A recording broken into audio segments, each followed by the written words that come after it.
ಬಾದಾಮಿ ತಹಶೀಲ್ದಾರ್ರಿಂದ ಹಮ್ಮಿಕೊಂಡ BLA ಸಭೆಯಲ್ಲಿ ತಾಲೂಕಿನ ವಿವಿಧ ಪಕ್ಷಗಳ ಏಜೆಂಟರು ಭಾಗವಹಿಸಿದ್ದರು.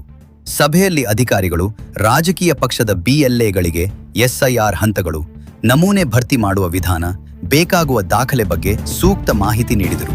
ಸಭೆಯಲ್ಲಿ ಭಾಗವಹಿಸಿದ ಜೆಡಿಎಸ್ ಜಿಲ್ಲಾಧ್ಯಕ್ಷರಾದ ಹನುಮಂತ್ ಮಾವಿನಮರದ ಮಾತನಾಡಿ, ತಹಶೀಲ್ದಾರರು ಸಾಧ್ಯವಾದರೆ ಬಿಎಲ್ಒಗಳಿಗೆ ಪ್ರತಿವಾರ ಮೀಟಿಂಗ್ ಕರೆಯಿರಿ.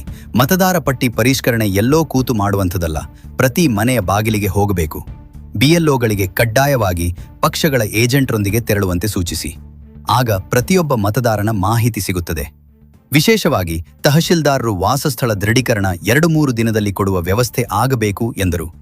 ಇದೇ ಸಂದರ್ಭದಲ್ಲಿ ಸರ್ಕಾರ ಇತ್ತೀಚೆಗೆ ಜಾರಿಗೆ ತಂದಿರುವ ಪಿಡಿಒ ಕೊಡುವ ವಾಸಸ್ಥಳ ಪರಿಗಣನೆ ಬಗ್ಗೆ ಚುನಾವಣಾ ಆಯೋಗ ಯಾವುದೇ ನಿರ್ದೇಶನ ನೀಡಿಲ್ಲ. ತಹಶೀಲ್ದಾರರು ಕೊಡುವ ವಾಸಸ್ಥಳ ಮಾತ್ರ ಅಧಿಕೃತ ಎಂದು ಅಧಿಕಾರಿಗಳು ತಿಳಿಸಿದ್ದಾರೆ. ತಹಶೀಲ್ದಾರ ಬೊಮ್ಮನವರ್ ಎಲ್ಲ ರಾಜಕೀಯ ಪಕ್ಷಗಳ ಬಿಎಲ್ಎಗಳು ಸಹಾಯ ಸಹಕಾರ ನೀಡಬೇಕು ಎಂದು ಕೋರಿದರು. ವರದಿ ಅಬ್ದುಲ್ ರಜಾಕ್ ಟಪಾಲ್, ಟಿವಿ 10 ನ್ಯೂಸ್. ಅಧಿಕಾರಿಗಳು ನಾವು ಬಿಎಲ್ಎಂ ಎಲ್ಲ ಆಲ್ ಪಾರ್ಟಿ ಬಿಎಲ್ಎಂ ಕೊಟ್ಕೊಂಡು ಅವೆಲ್ಲ ಹೊಳಿತಾವೆ.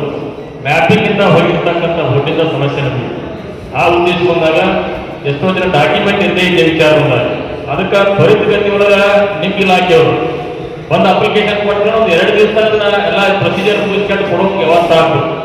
ನಿಮ್ಮ ತಲಾಟೆಗಳು ಹೇಳ್ರಿ, ನಿಮ್ಮ ಇಲಾಖೆಯನ್ನು ಹೇಳಿ. ಯಾಕಂದ್ರೆ ಮೇನ್ ಅವೇಪ ನಾವು ಕೊಟ್ಟು ಬರ್ತೀವಿ, ನಮಗಿನ್ನ ರವಾಜಿ ಫಾರ್ಮ್ ಸಿಕ್ಕಿಲ್ಲ ಅನ್ನೋಂಗೆ ಆಗ್ಬಾರ್ದು. ಅದನ್ನ ಏನು ಜಾಸ್ತಿ ಈ ವಿಚಾರ ಬಂದಾಗ ಯಾರು ಅರ್ಜಿ ಕೊಡ್ತಾರೆ ರವಾಜಿ ಈಗ ಪತ್ರ ಮಾಡಿ ಅರ್ಜಿ ಕೊಟ್ಟಿರ್ತಾರೆ ಅಂತ ಕ್ವಿಕ್ಕಾಗಿ ಅರ್ಜಿ ಕೊಟ್ರ.